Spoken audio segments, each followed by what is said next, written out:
तो मेरे प्यारे बच्चों, आज हमारा वर्क पावर एनर्जी का सेकंड लेक्चर है और आज हम पढ़ेंगे काइनेटिक एनर्जी के बारे में। पिछले क्लास में हमने वर्क डन देखा, work done due to constant force, work done by variable force, और हमने उसके बेस्ड क्वेश्चन किए थे। ठीक है, 4-5 अच्छे अच्छे न्यूमेरिकल किए थे जो कि आई बटन में दिख रहा होगा आपको, जो लास्ट लेक्चर है हमारा, पिछला लेक्चर। तो आज पढ़ेंगे हम काइनेटिक एनर्जी के बारे में। बताऊंगा मैं आपको क्या रिलेशन होता है काइनेटिक एनर्जी और मोमेंटम में, और क्या मैं बताने वाला हूँ आपको वर्क एनर्जी थ्योरम, और बताने वाला हूँ मैं आपको बच्चों इसके क्वेश्चंस। कितने क्वेश्चन है हमारे पास? 2, 4, 6 अच्छे अच्छे क्वेश्चंस। मजा आने वाला है आपको अच्छे अच्छे क्वेश्चंस करके। चलिए, तो सबसे पहली बात, काइनेटिक एनर्जी क्या है? डेफिनेशन है ना, 9th क्लास में पढ़े होगा डेफिनेशन पहले भी। एक बॉडी में उसके मूवमेंट या मोशन के कारण जो एनर्जी होता है उसे हम काइनेटिक एनर्जी कहते हैं। ठीक है, the energy possessed in a body due to its motion movement is called kinetic energy. एकदम बेसिक सा डेफिनेशन है, और डेफिनेशन जो है आपके लेवल में 11th लेवल में, नीट लेवल में नहीं आएगा वैसे। ENERGY, ठीक है, तो ये समझ गए आप। अब इसका फॉर्मूला क्या है? तो इसका फॉर्मूला होता है बच्चों KE = ½ mv²। ठीक है, यहाँ पे v क्या होता है बच्चों? इसका स्पीड होता है। ठीक है, अच्छा, कैसा यूनिट क्या होगा इसका? ऐसा यूनिट तो जूल, पहले बता चुका हूँ मैं, क्योंकि काइनेटिक एनर्जी, पोटेंशियल एनर्जी सबका जो डेरिवेशन होता है वो वर्क से ही होता है। तो यहाँ पे ऐसा यूनिट जूल हो गया बच्चों, और कैसा क्वांटिटी है ये? स्केलर।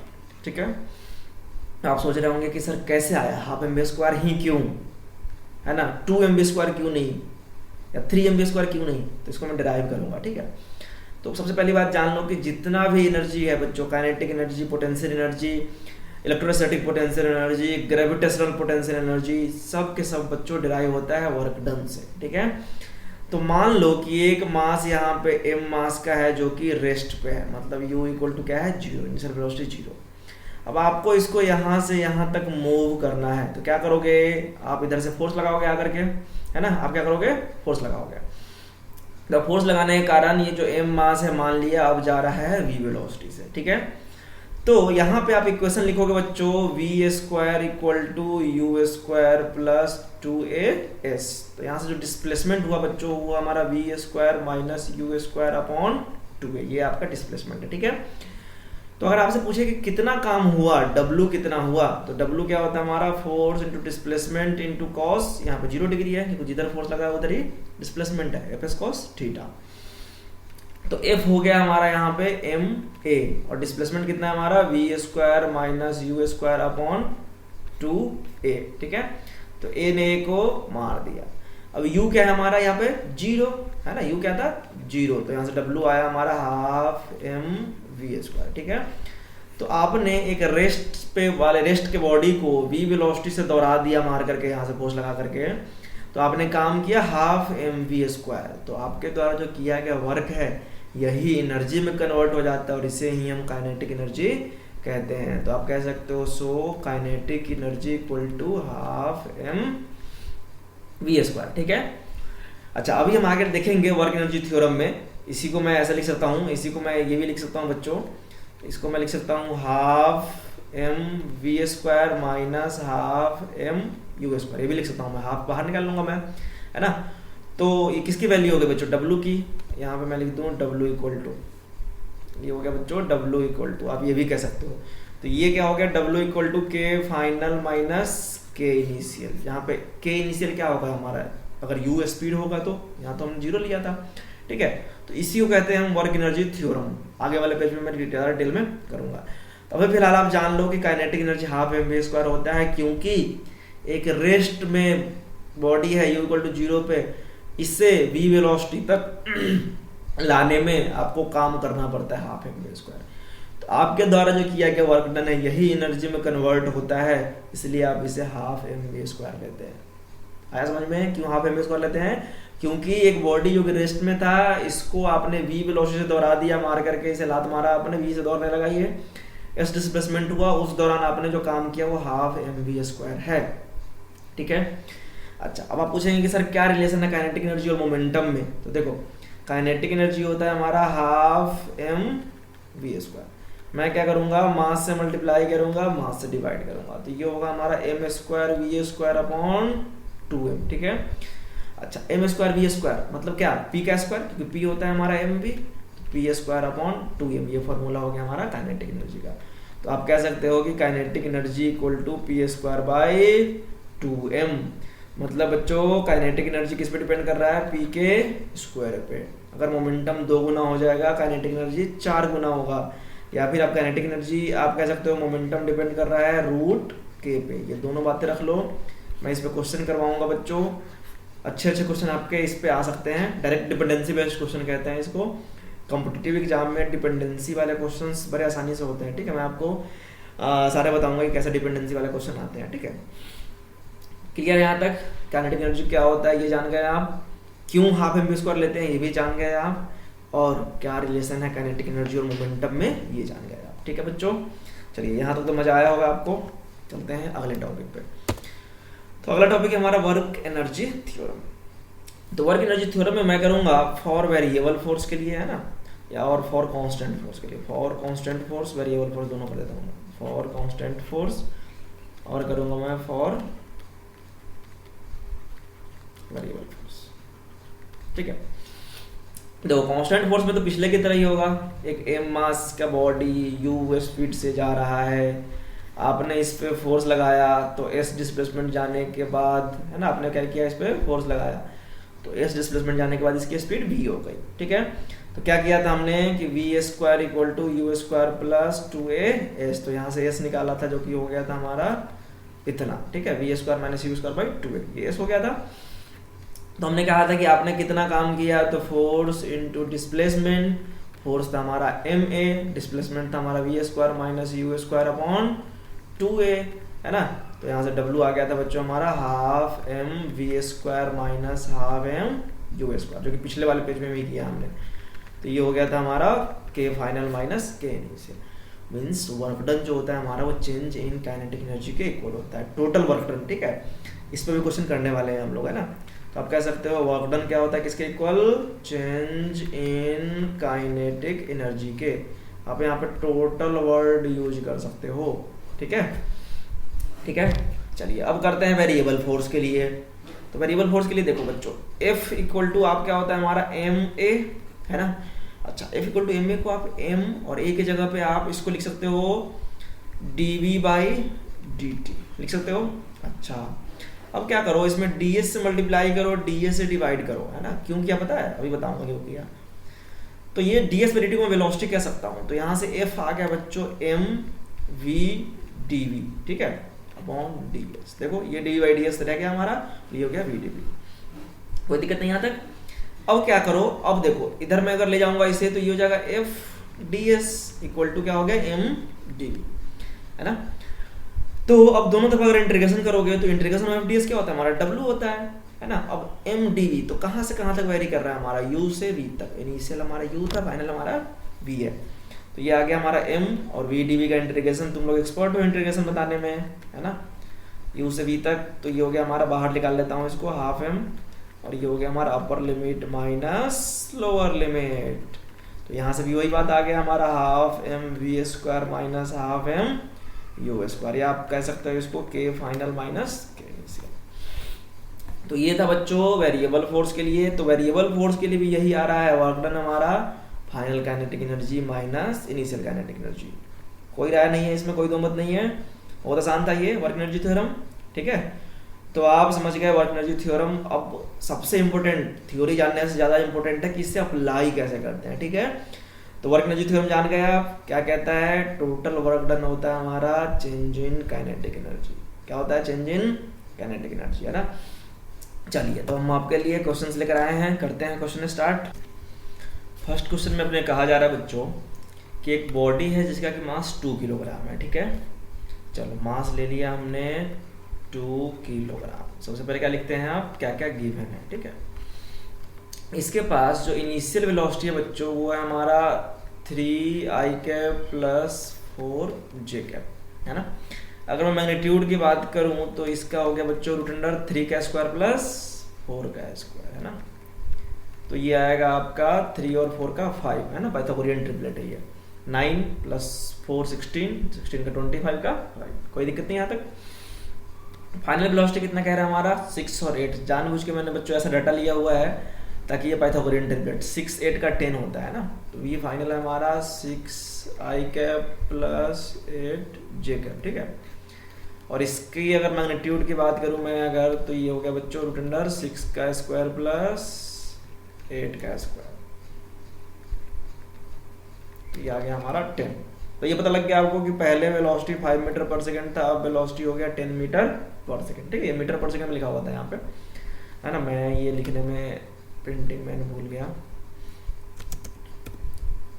ठीक है, ऐसे मीटर पर सेकंड। हाँ, तो अब क्या करेंगे यहाँ पे, हमें क्या निकालना है कि चेंज इन काइनेटिक एनर्जी, है ना। Find change in kinetic energy, बहुत आसान है। क्या होता है change in kinetic energy, 12mv² - v initial का स्क्वायर, ठीक है, यही होगा। डेल्टा के ई कह दो इसको ना। हमने इजी क्वेश्चन लिया था आपके लिए, ऐसे ही पहला क्वेश्चन था, इजी था। धीरे धीरे आगे बढ़ाएंगे लेवल। 12m हमारा 2 और v फाइनल का स्क्वायर माइनस इनिशियल का स्क्वायर, यानी कि 10 का स्क्वायर - 5 का स्क्वायर, ठीक है। हाफ ने आपको मार गिराया, तो 100 - 25 कितना आ गया बच्चों 75 जूल, ठीक है। कौन सा ऑप्शन है हमारा, डी ऑप्शन करेक्ट आ रहा है। आसान था, एकदम बेसिक लेवल का क्वेश्चन हमने उठाया था, एकदम इजी लेवल कह सकते हैं उसको। चलिए अब थोड़ा सा धीरे धीरे हार्ड करते हैं। एक 10 किलोग्राम का बॉल 20 मीटर का हाइट से गिरा, ठीक है। ये ले लिया हमने 20 मीटर का हाइट, और ये ले लिया हमने 10 किलोग्राम का बॉल, ठीक है। चलो यहाँ तक कोई दिक्कत नहीं। थ्रू हाइट 20 मीटर, अब इसने एक्वायर कर लिया 10 मीटर पर सेकंड, मतलब यहाँ जब आया बच्चों ये जो 10 किलोग्राम का बॉल, 10 बनाऊँ मैं इसको, ये है जब यहाँ आ गया ये 10 किलोग्राम का बॉल, तो इसका स्पीड था, सॉरी 20 किलोग्राम का बॉल, हाँ 10 किलोग्राम बॉल, इसका स्पीड था 10 मीटर पर सेकंड, ठीक है। गलतियाँ हो रही है, ये हो गया हमारा 10 मीटर पर सेकंड, ठीक है। अब पूछ रहा आपसे find the work done by air. देखो बच्चों, इसको नीचे लाने में कौन हेल्प करा, ग्रेविटी। कितना काम किया ग्रेविटी ने, mgh। अच्छा, हवा क्या कर रहा होगा, ऊपर की तरफ रोक रहा होगा, है ना। तो अब अप्लाई करोगे यहाँ पे वर्क एनर्जी थ्योरम, ठीक है। तो आप लिखोगे अप्लाइंग वर्क एनर्जी थ्योरम। मैं आपको सिखा रहा हूँ कैसे अप्लाई करते हैं वर्क एनर्जी थ्योरम, ठीक है। तो work done by mg plus work done by air drag या एयर फ्रिक्शन कह सकते हो आप, ठीक है, एयर फ्रिक्शन, ये दोनों इक्वल होगा बच्चों चेंज इन काइनेटिक एनर्जी, जो कि 12mv², ठीक है। यहाँ से इसको u0 से ड्रॉप किया गया है, करेक्ट है। तो ग्रेविटी ने कितना काम किया, तो मैंने आपको सिखाया हुआ है mgh, ठीक है। प्लस आपसे ये पूछ रहा है work done by air resistance पूछ रहा है, ठीक है, एयर रेजिस्टेंस पूछ रहा है, इक्वल टू 12mv²। तो हाफ मास की जगह पे कितना रखोगे 10 किलोग्राम, और v कितना रखोगे 10 का स्क्वायर, यानी कि 100, है ना, ये वाला 10 का स्क्वायर, ठीक है। तो काट दिया हमने, यहाँ से आ गया बच्चों 500, है ना। ये हाफ mv² वैल्यू कितनी आ गई 500, ठीक है। अब हमसे डब्ल्यू एयर रेजिस्टेंस पूछ रहा है, तो work done by air resistance क्या करोगे आप, 500 में से घटाओगे ये वाला mgh। तो mgh कितना है हमारा, तो m है बच्चों हमारा 10 किलोग्राम, g हमारा 10, और हाइट कितना है 20, यानी कि 500 में से आप 2000 घटाओगे तो कितना आएगा हमारा माइनस का 1500 जूल, ठीक है। अच्छा, वर्क डन निगेटिव क्यों आया, क्योंकि इसने निगेटिव काम किया है, बॉडी नीचे गिरा है, जबकि air resistance force of air किधर लग रहा होगा, ऊपर की तरफ। तो फोर्स ऊपर की तरफ है, डिस्प्लेसमेंट किधर हुआ है, नीचे की तरफ। तो work done by air resistance क्या हो गया, नेगेटिव, ठीक है। तो यहाँ पे सिर्फ वर्क डन के बारे में इन्होंने साइन नहीं दिया हुआ है, तो -1500 जूल, वैसे -1500 होगा यहाँ पे, ठीक है। आसान था, अप्लाई करना सीख लिया अपने वर्क एनर्जी थ्योरम। कैसे करते हैं, total work done equal to change in kinetic energy. Gravity ने काम किया, नीचे की तरफ फोर्स लगाया mg, डिस्प्लेसमेंट h हुआ तो mgh। एयर फ्रिक्शन, ऊपर की तरफ फोर्स लगाया इन्होंने, डिस्प्लेसमेंट नीचे की तरफ हुआ, इसलिए देखो माइनस का अपने आप आ गया यहाँ पे। आसान था ना। चलिए अगले क्वेश्चन की ओर चलते हैं। अगले क्वेश्चन में हमारे पास थोड़ा सा बढ़िया, मतलब थोड़ा सा लेवल, धीरे धीरे लेवल बढ़ा रहा हूँ मैं क्वेश्चन का, ठीक है। वैसे ये वाला इजी है।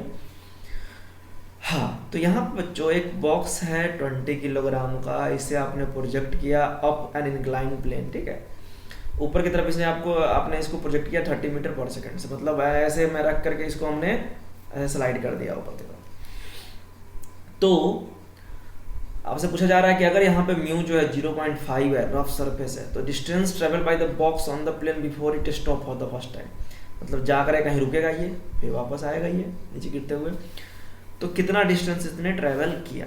तो देखो एकदम दिमाग लगाओ, ऊपर की तरफ गया है ना, तो इसके पास एनर्जी था हाफ mv², घट के हो गया 0, तो चेंज इन काइनेटिक एनर्जी पता है आपको, हाफ mv² माइनस 0।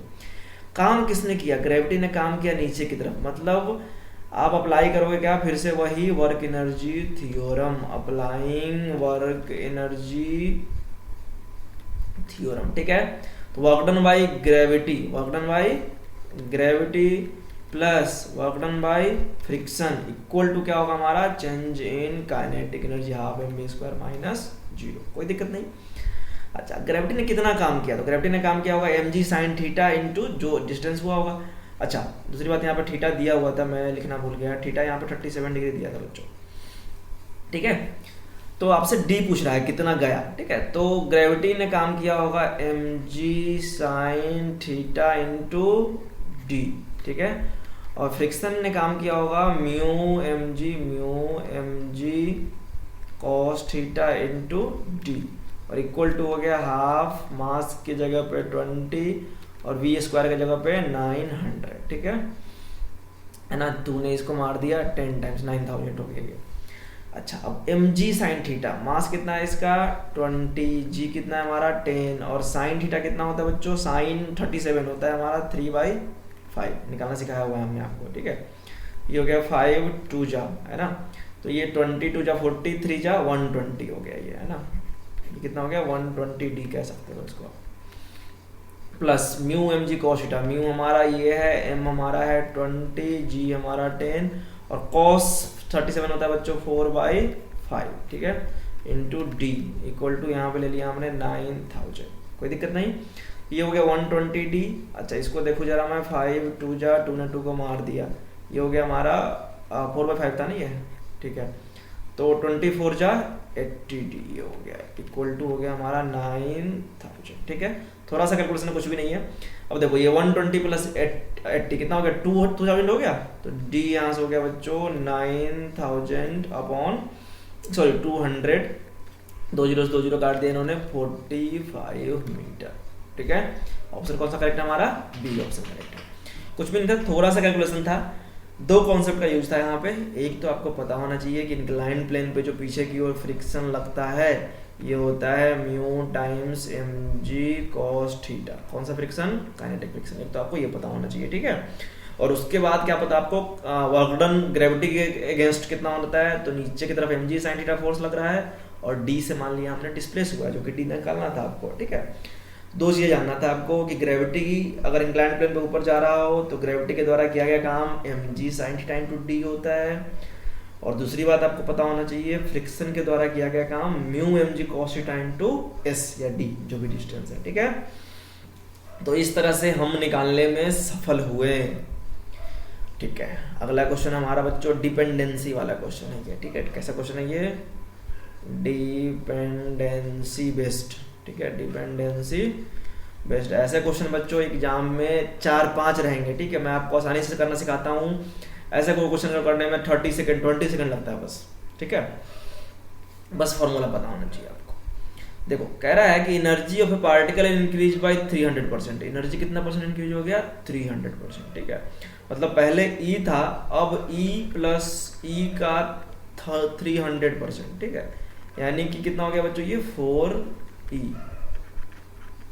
ठीक है। E प्लस E का 300%, यानी कि नया एनर्जी जो है वो 4E है। इतना तो पता लग गया आपको कि पहले E था, अब नया एनर्जी कितना है 4E। तो आपसे पूछ रहा है कि find the percentage change in momentum, ठीक है।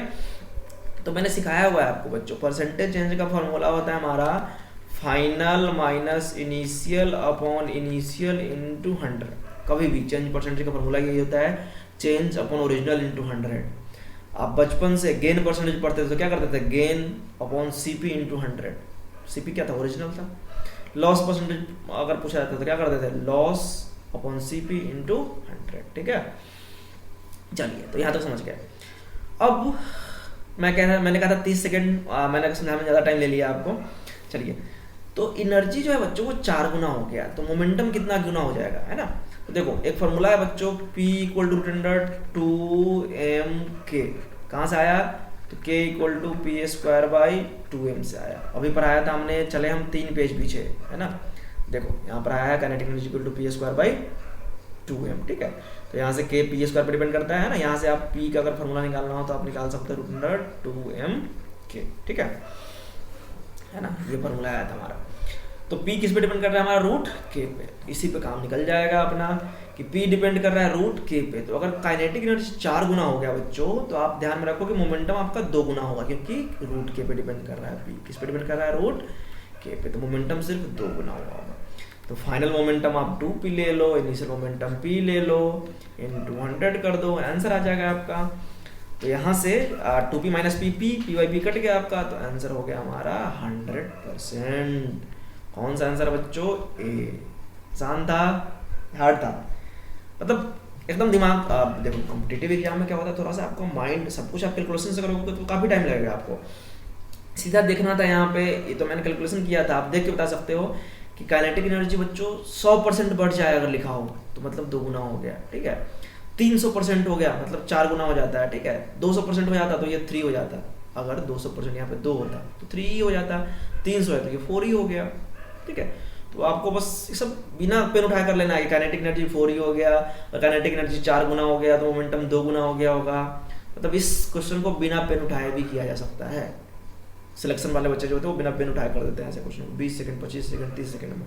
डिपेंडेंसी वाला क्वेश्चन, ठीक है। एक और सा बनाऊंगा मैं डिपेंडेंसी वाला क्वेश्चन। चलते हैं अगले पेज पे।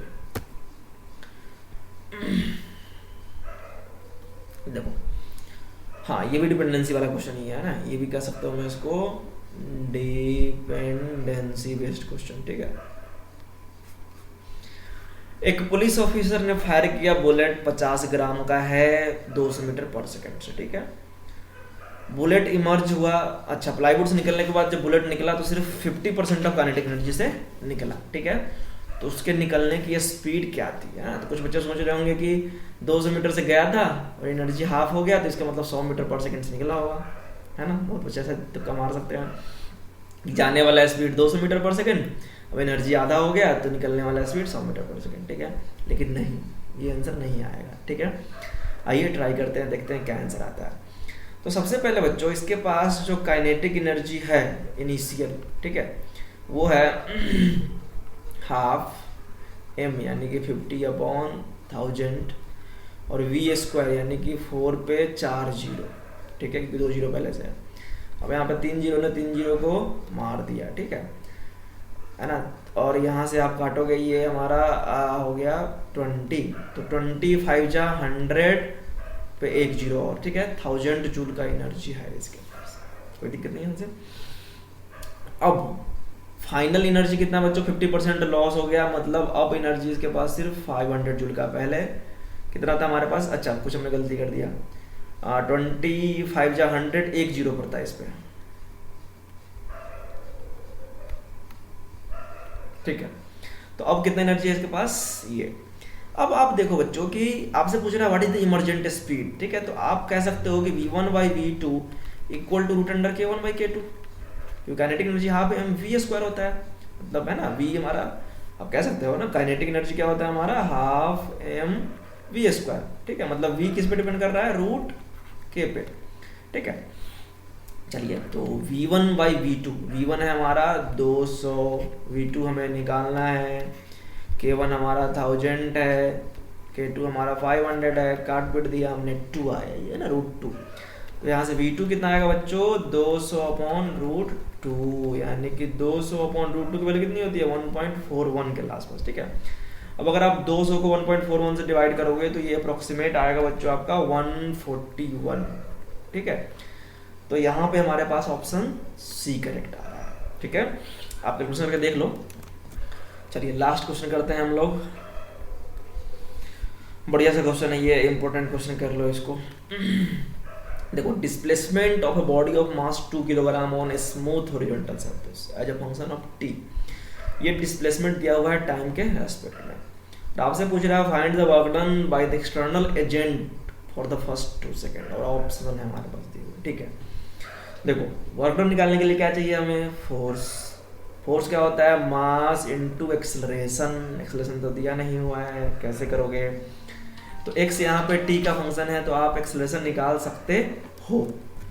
तो हमें जब डिस्प्लेसमेंट दिया हुआ है टाइम के साथ तो मैं एक्सेलरेशन यहाँ से निकाल सकता हूँ, कैसे, तो x इक्वल टू t³/3। अब आपको डिफरेंशिएशन इंटीग्रेशन दोनों का नॉलेज ये चेक कर लेगा ये क्वेश्चन, ठीक है।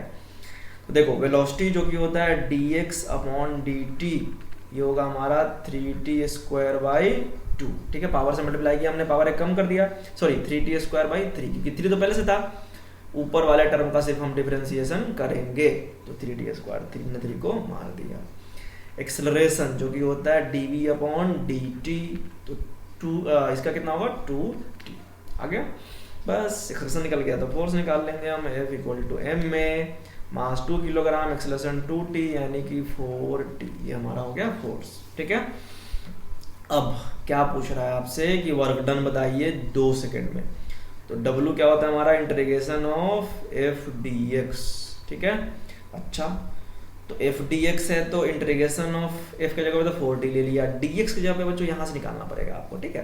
तो ये dt इधर जाएगा तो क्या होगा बच्चों, ये t² dt, कहाँ से कहाँ तक, 0 से लेके 2 सेकेंड तक।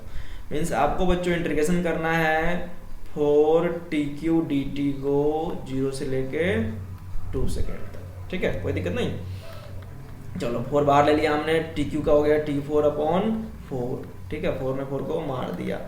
अब यहाँ पे आप रखेंगे 2, तो कितना आएगा बच्चों हमारा ये आंसर, 2 का पावर 4। अच्छा कुछ गलती तो नहीं किया हमने, फोर्स, ठीक है, तो ये आएगा 16 जूल। अच्छा मैंने यहाँ पे ऑप्शन लिखने पे गलत किया हुआ है कुछ, ये बच्चों आंसर होगा यहाँ पे 16, ठीक है। बाकी आप कैलकुलेशन चेक कर लेना, हो सकता है कुछ कैलकुलेशन में गलत हो। तो यहाँ से बच्चों हमारा ऑप्शन डी करेक्ट है, ठीक है। तो क्या क्या करवा दिया बच्चों हमने आपको, ये थोड़ा सा अलग तरह का क्वेश्चन करवा दिया जिसमें डिफरेंशिएशन इंटीग्रेशन दोनों का यूज कर लिया। ये कर लिया हमने बच्चों मोमेंटम को इंक्रीज करने वाला क्वेश्चन या काइनेटिक एनर्जी को इंक्रीज करने वाला क्वेश्चन, डिपेंडेंसी कह सकते हो। ये 2 क्वेश्चन, ये और ये वाले क्वेश्चन, इन दोनों से हमने सिखा दिया आपको वर्क एनर्जी थ्योरम कैसे अप्लाई करते हैं, ठीक है। और ये भी क्वेश्चन हमने वही सिखाया आपको कि वर्क एनर्जी थ्योरम कैसे अप्लाई करते हैं, ठीक है। तो आई होप आप वर्क एनर्जी थ्योरम के मास्टर हो गए होंगे। 10-15 क्वेश्चन आप अपने स्टडी मटेरियल से लगाइए और हमसे डाउट पूछिए, सारा कुछ आपका कॉन्सेप्ट क्लियर हो जाएगा, ठीक है।